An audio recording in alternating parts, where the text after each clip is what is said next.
It's okay, it's okay. It's fine. I got it. No, it's okay. I got it. Good afternoon, everybody. My name is Feliberto Feliz, and today I'm going to talk about my topic, which is lumber. As you can see here, lumber is a piece of wood from a tree, but is coated into machines. So later I will explain to you every single detail about a lumber. As you can see here, this is my guy. I'll talk about the definition, a little bit about history, availability, its description, size, use of it, why lumber, why lumber. So this is I will answer this question: durability, risk, and global concern about lumber. Okay. Next one. Okay. This is a very old material. Roberto, let me ask you a question. What is the difference between a board, lumber, and timber? Okay, I'll say that. You want me to? You want me to tell you right now, or you want me to go? No, just so we get right. Okay. Well, the difference is, I did my research, and timber is a definition for United Kingdom. This is the term that they use in Australia and United Kingdom specifically, because in the United States, here in America, we use the term lumber. They both mean the same, but here in the United States, when we talk about timber, we're talking about a 4x4, which is that big. I have an image later. I will talk about it. Bigger than a 4x4 is timber. Yes, they use it as a stool in a structure to support like a column, and the lumbers are the ones that are going like that to support the Lumber roof. is what? It's got to be 2 inches. Exactly. And if it's less than 2 inches, it's a board. Just to get that straight, right? Okay, so board, 1x, those are boards. 2x, lumber. And then Bigger than 4x4, timber. exactly, bigger than 4. Yes. Go ahead, now we have this. Okay, lumber is a material that has been used for thousands of years. Woo. And also, there is not a exact date when it started being used because, well, I don't think that 2,000 years ago there was any kind of record to write it down because it's very old, it's a very old material. But technology changed the rhythm of the lumber production itself. Because in the past, the lumber was used just like that. As you can see here, they took it like that, and they connect the structure. Well, we can see it in the Indians here when Christopher Columbus arrived 500 years ago. They used to build it that way. They didn't have nails, they didn't have hammer, none of that.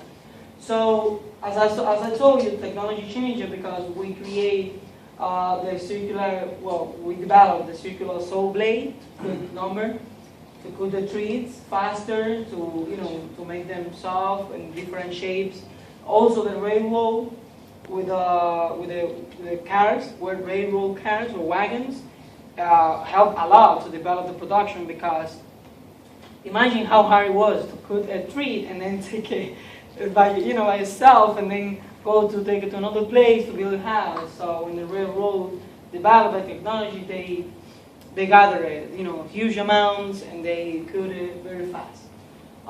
There is something very interesting that I would like to mention that I found interesting was by 1922, the American Softwood Lumber Standard, they established the size, methodology, inspection, re-inspection procedures for lumber. So it's not like oh no, it's 2x4 because this is the size I like. No, they designed the size. They said this is the size that it has to be here set in America, and this is the size that we are going to use. And there is a little trick about the size. When we say about 2x4, it's exactly 1.5 by 3.5 because it's ½ inch less in all sizes. Why? Oh, because they cut it with the machine, and they have. They do what? They cut it. They cut it. They cut it. Actually, it's they planed it. Okay. They planed it. Right? You cut it 2x4 full on that big saw. Now that I got a full cut to it, it's all rough. It's splintery. Okay. So to get all those splinters and make it nice and polished like this here, they plane it. Now they're using an electric plane. In other words, they're not planing with your hand plane. It's like a router. And it planes off an eighth of an inch on every side. That's what it is, okay? But it actually was cut 2x4 when it was cut. Yes. Well, I remember, now that you mentioned that, the word planed, you know, my father is a civil engineer, and when he was building my house, he used a little, I don't know the name, it's like I can't call it device, but it's yeah, it's kind of a device that you do it to make the wood soft. That you take it, and he used to do it like that. Planner, and then he That's a plane. that's a plane, and he cuts pieces of the wood and made it. Yes. This is a plane. That's a plane. Okay. I didn't know. I couldn't get an image to show it. Okay. What's in Spanish? Plane. I know what it is in Italian. Una lima. Oh yeah, it's close. Una lima. It's close. Huh? Cepillo, lima. It's close. Well, the next subtopic that I'm going to talk about is where to find it. Basically here, as you can see in the image, you know, in the map of the United States of America, the northeastern states, or the Appalachian states right here, this is the area where most lumber, softwood and hardwood is produced. And I read a little bit about the history of the wood. By the 1680s, yes, by the 1680s, when the English arrived here, there was a guy by the last name Penn like Penn Station, and he said, William Penn was his name. yes, William Penn, and he establishes here in Pennsylvania, and the description said that it was full of wood and trees and everything. And then Pennsylvania developed, you know, economically speaking, Pennsylvania developed by that, because they start, you know, cutting the wood and selling it and everything. So that's it about the production. Pennsylvania, listen to what it is. His name was Penn. It was his forest, Sylvania. Okay, Sylvana was the forest. It's Penn's wood. That was all of his property with all the wood on it. Became the state of Pennsylvania. Pennsylvania, William Penn. William Penn, yes. The description of lumber, well, as you can see here, that's how lumber arrives to I can say, to the place, to the fabric that we are going to cook. And this is when they first enter it, you know, they place it inside, and the machines start cutting it, and they are inspecting it. And then here is an example of how they could actually the tree, you know, the trunk, into pieces. What's the name of that? What do you know those things? Lumberyard. Logs. Logs. Those are logs. But it's still like the tree. It's a log. Hasn't been cut yet. Log. So the guys that cut those down in the forest, okay, are loggers. That's the logging industry. Talk about wild people. Those guys are wild. Okay, loggers. Okay, log. But there are many types of lumber, as we can find yellow pine, western red cedar, oak, maple, ash. oak. Oak. I'm sorry. It's okay. Don't be sorry. Maple and ash. So we're going to continue now. I'm going to talk about a little bit more about the production. So I show you how the wood arrived, right? And now you see the production, you know, in the inside. They have cut it into pieces already, and that's how it finishes. Depending on the size, this is an example, right? And they put it in the trunk, and they ship it out. And notice up there, those are what? That's unplaned lumber. See that lumber over there to the right? Yeah. That's full 2x whatever. That's unplaned. Okay. Yeah.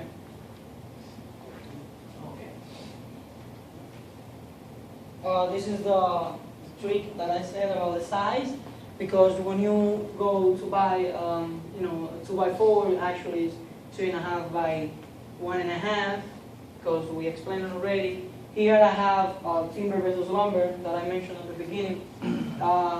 As I said, timber is a United Kingdom term that they use to describe it, to describe the lumber, the piece of wood, and the different size. As we can see there are timbers because they are very, very big, and they're supporting the roof. And that one too is another example. Sometimes, well, in modern construction, we only find one timber here, and then the others like that would be lumbers. If it plays lumbers, 2x6, sometimes 2x6, usually. The use of lumber, there are many use the people do. As we can see, the first image is for construction, infrastructure. It's just a framing. There's a house framed already, and then after that they place the sheet wrap, the insulation, everything. Furniture is another, it's another thing that that can be done with lumber and paper. They usually what they do with the to produce paper is they place it in a machine and they cut it into small pieces and then they form what is called a wood pulp for paper production. And it can be used in the city. Wood lumber can be used in the city or upstate in other states. Well, water is not a friend of wood. We know that, but sometimes people have more to pay for bricks or something better. Okay, why lumber is great? Why lumber is a good material? Lumber is a good material because it's renewable, it's recyclable, and it is carbon negative or storage, as I quote there. What I mean by carbon negative or storage, it means that for every 1.7 carbon dioxide that it absorbs, it gives off 1.07. Oops, I forgot the kilograms. Well, 1.07 kilograms oxygen. And also it minimizes the CO2 emissions. It is very, very cheap. You can find it everywhere, Home Depot, hardware stores. We saw the production, and also not only the places where the lumber is produced, but it's cheap. It's sent to everywhere in the country. Also, lumber has insulation properties more than any other materials because it absorbs water and then dries with the sunlight. It doesn't transfer heat. Exactly, it doesn't transfer. Okay, or cold, it doesn't transfer. Okay. I want to ask you a question because I always glean arrows a little bit. Oh well, it was a funny image that I found. It's supposed. But that has meaning today. Yes, it is recycled. Recycled. It's renewable. Renewable, yes.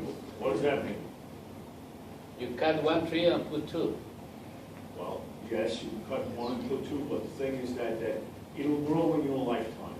Yeah. So it's renewable, it's replaceable. Okay, it's not as renewable as sunshine. Okay, every morning the sun comes up. Okay, we don't have to worry about it. Every morning the sun comes up. Okay, the tide, like water, right?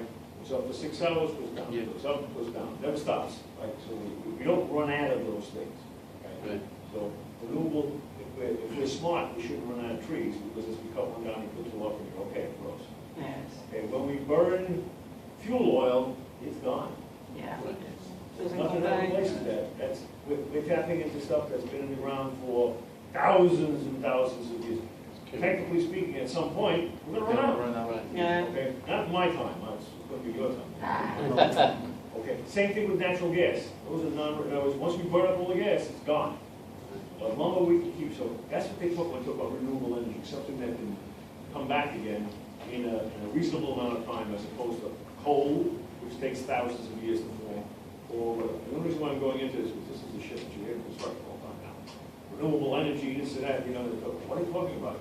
They're talking about using stuff, okay, they're really trying to get you to use solar power, wind power, and stuff like that. Yeah. Wind comes up every day, you know what I'm saying, like that. That's what they're trying to get you. The problem is what? Front end, it's expensive to put up all that stuff. A lot of people don't have it. Unless the government's going to give you the money to do that, nobody wants to spend thousands and thousands and thousands of dollars putting solar panels on their roof and then getting the payback, as a reduction in the monthly electric bill. It ain't reduced enough, to make up for that difference. But if somebody gives you the money to put up those panels, government says, wow, I didn't pay for it, right? So now the reduction is good for me. So that's what they're talking about. That's the problem. Renewable is good, it's cheap, or nothing, no cost. But the cost of creating it or putting up, that's the It's very high. It's very expensive. I made a research couple of months ago. I'm sorry to interrupt you, but it's No, it's okay. renewable, and it was green arrows, and you're gonna see all kinds of construction presentations, and what the hell are they talking about? They're Yeah. talking about buildings that don't negatively impact on the environment, which means that they don't Yes. take stuff out of the environment, which is not replaceable. Yeah. Now that you mentioned that, I made a research. This is not about my topic, but I made a research a couple of years ago, and it was about energy. And I have concluded that my country, the Dominican Republic, it is capable of producing 100% energy from renewable sources, like hydroelectric, solar panels, and turbines. But they don't do it, you know, economical. Because they don't have the startup money. Economic. That's the problem, the budget. Who is going to invest all the money and then, Who's supposed to put it up? yeah, Yeah. the Why grandsons can't will get the return because it takes a lot of time to come back. Why can't they get 100%? Look where it is. Dominican Republic's in the middle of the sunniest place in the world. Yeah, Long days, lots of sun, water power, it's surrounded, it's an island, okay? Surrounded by water, tides in and tides out, so it has a lot of, potential, yes. but it don't have the cash to put the stuff into practice. There was a study or research that was made a few years ago that establishes that we are capable, the country is capable to produce 6 times the energy it needs itself only from wind.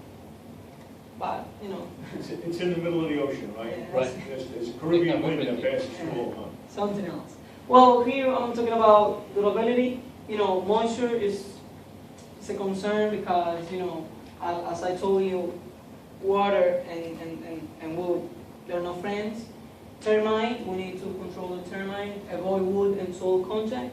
Sometimes, well, this is an example, but I took that example for this little piece here. As we can see, this is a base flashing. This is made of metal, and they place it here in the outside. This is the outside of the house. This is as you can see, this is a section of the slab inside, the finished floor. This is the floor tiles. This is the outside. So they place this little piece of metal here. Sometimes it's bigger, higher, and it goes down. When it rains and the water is running from the woods or something, or flooding, something like that, so the water doesn't get in and damages the wood that is placed here and these ones. So that's the purpose. This is one of the methods that you can, save some money or save some time, because water and wood, they are not friends. There are other methods like attic ventilation, flashing, the one I mentioned just now, insulation heating, and cooling ducts. Also this image here, right here, as you can see, what they're doing is cooking, right? Caulking around the windows and around the edges, because if you leave it like that, when it rains, then the water will come inside and damage the wood.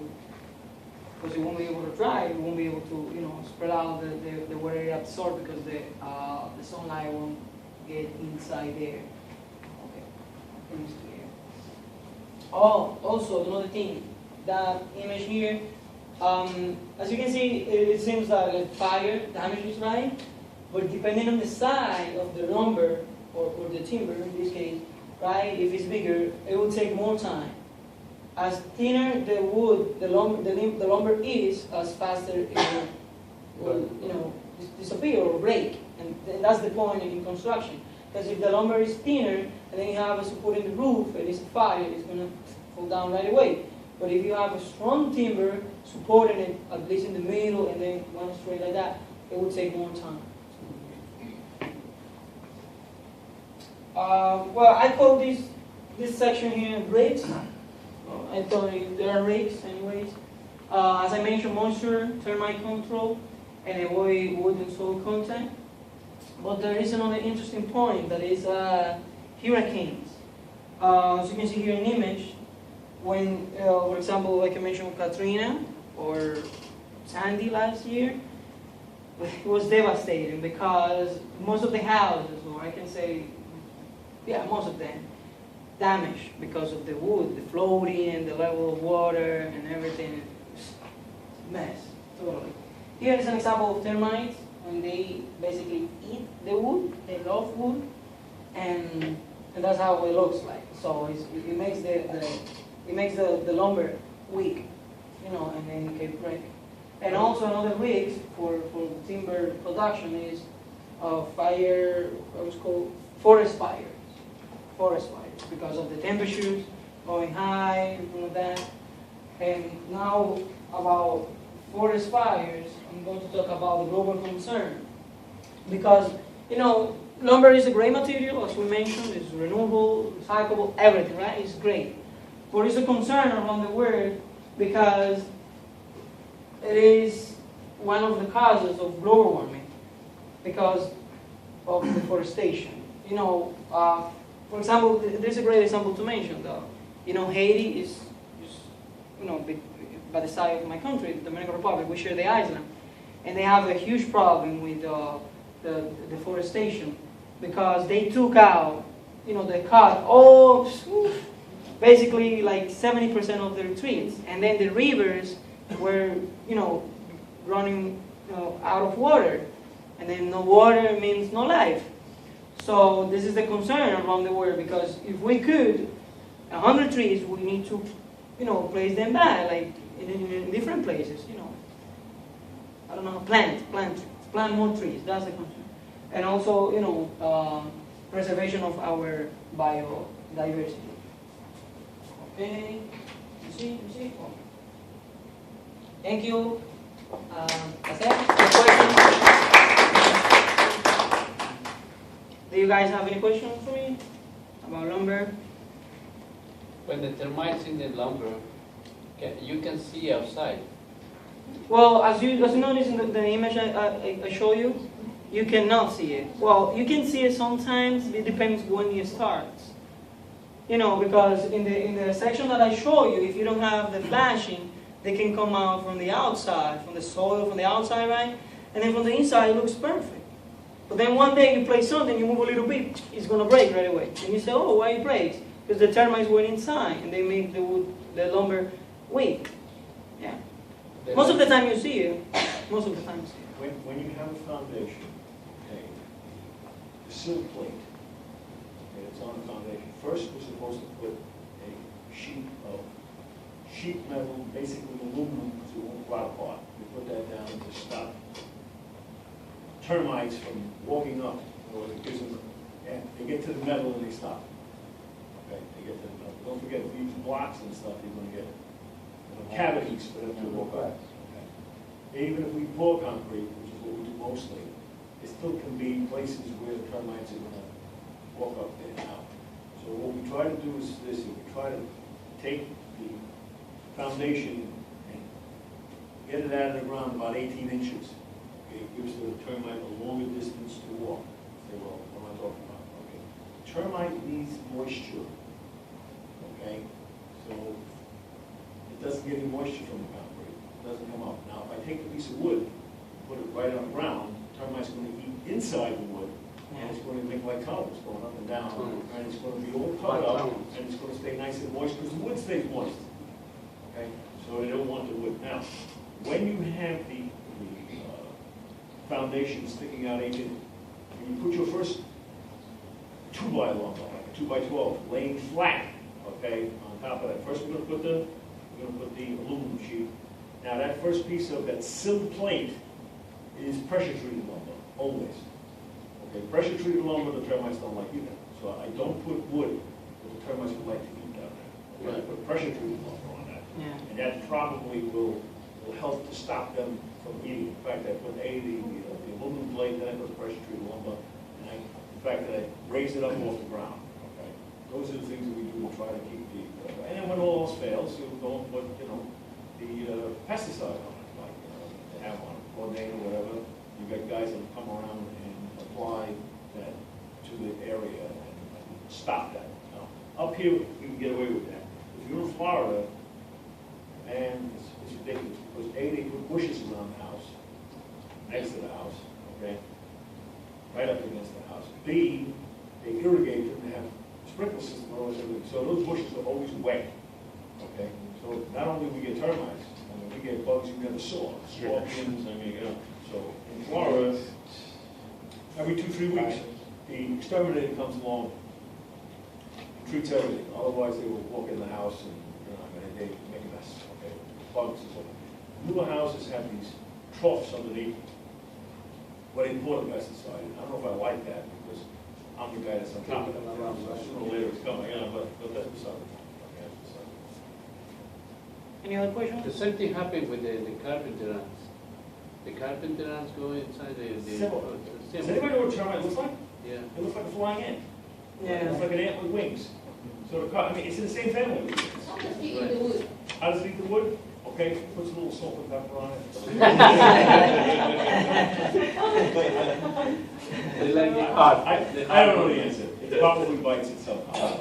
Wow, I can't even buy wood. Oh, you're not a termite. I can imagine the small ants, you know. Well, don't forget now, okay, it's not eating the big bites, it's just working at it, and it's a whole swarm of them. Yeah. You know what I mean? There's gazillions of termites. It's not one termite by itself Yeah. biting. It's like when you take them out, Yeah. you see them like colonies. They're all over. Thousands. You don't even know how to first step on them, so. Oh, yeah.